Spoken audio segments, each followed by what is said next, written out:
ذکر فإن الذکر تنفع المؤمنین، اے میرے حبیب بار بار دہراؤ، اس لیے کہ بار بار دہرانے سے مومنین کو فائدہ ہوتا ہے۔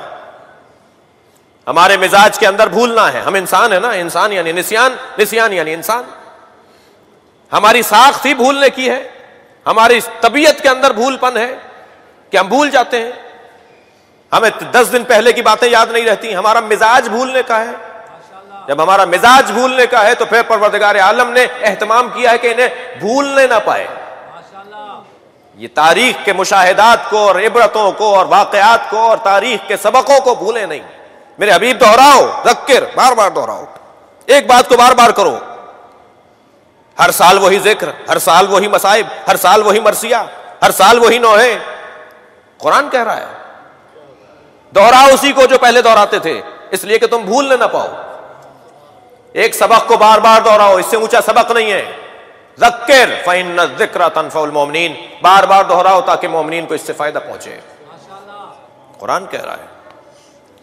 پھر اعلان ہوا وَمَن يُعَظِّمْ شَعَائِرَ اللَّهِ فَإِنَّهَا مِن تَقْوَى الْقُلُوبِ، سورہ مبارکہ شورى، سورہ مبارکہ حج۔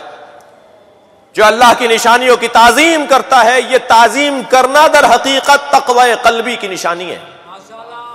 اگر کوئی متقی بننا چاہتا ہے نا تو حسین کی تعظیم کرنا پڑے گی، اور کوئی اور ہے امام حسین کے علاوہ اللہ کی نشانی؟ اللہ کی بڑی نشانیوں میں ایک نشانی خود حسین ابن علی کی ذات، لہذا قرآن ہم سے کہہ رہا ہے کہ وَمَن يُعَظِّمْ شَعَائِرَ اللَّهِ، اللہ کی نشانیوں کی تعظیم کرو۔ ایک اور آیت پیش کروں، بلکہ ہم آیت کی خدمت میں پیش ہوں جی، قُلْ لَا أَسْأَلُكُمْ عَلَيْهِ أَجْرًا إِلَّا الْمَوَدَّةَ فِي الْقُرْبَى، جو میں نے عنوان گفتگو قرار دیا۔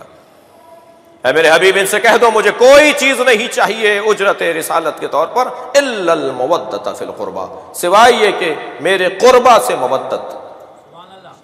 یہ مودت ہو رہی ہے بھائی، نبی کی خواہش ہے، نبی سے محبت، نبی سے لگاؤ کا عنوان ہے عزاداری امام حسین، سنت پیغمبر ہے، آرزو زہرا ہے۔